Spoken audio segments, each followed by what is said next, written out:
Qarang, xo'p.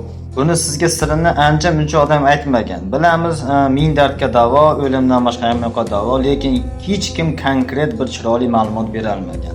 Bilishadi, bu narsaga ham, hech bu narsaga ham. Kelinglar o'rtoqlar, to'rt xil mizojdagi, to'rt xil tabiatga mos odamlarda kasalligi retsepti bilan aytaman o'rtoqlar. Diqqat bilan eshitib, like'laringizni ayamaysizlar do'stlar. Marhamat, tayyor sizlar uchun ma'lumot. Avvalambor birinchi tabiatli insonlarga sho'x, jizzaki, ko'p terlaydigan, ozg'in, qizil yuzli. Insonlarda yurak tez urishi, bosh og'rig'i, asabiylik, quruq yo'tal, yaralar kuzatiladigan insonlarga uxlashdan 2 soat avval bir choy qoshiqcha sedananing yog'ini 200 mg iliq sutga aralashtirib har kuni ichib yotadigan bo'lsa, ana shu kasalliklari tuzalar ekan.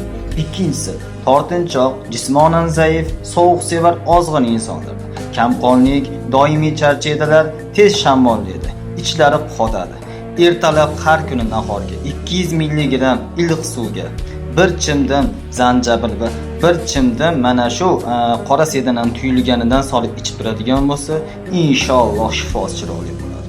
Uchinchisi, semiz, tez charchaydi, sust, uyquni nihoyatda yaxshi ko'radi. Bunda qon aylanish sust juda. Metabolizmi buzilgan. Bundan tashqari juda ham shishgan, semiz. Ertalab 200 mg issiq suvga 3 tomchi limon suvi, bir chimdan tuyulgan qora sedon va yarim choy qoshiqchada asal qo'shadida nahorga ichib boradi. To'rtinchi insonlarimiz jahldor, terlaydi, o'rta gavdali insonlar. Ular doim faol, lekin jahllari o'zlarini kerak bo'lsa bosib qoladi. Allergiyasi bo'lishi mumkin. Ichakda shish, diareya kuzatilishi mumkin, ich ko'p o'tadi. Yuragida g'ashlik, yuragi ko'p siqiladi. Teri kasalliklari bo'lishi mumkin do'stlarim.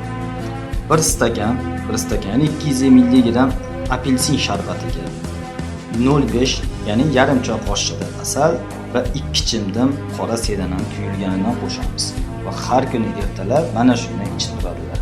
Inshaalloh shifosi go'zal bo'lsin, chiroyli bo'lsin. Gazini bosinglar, omad.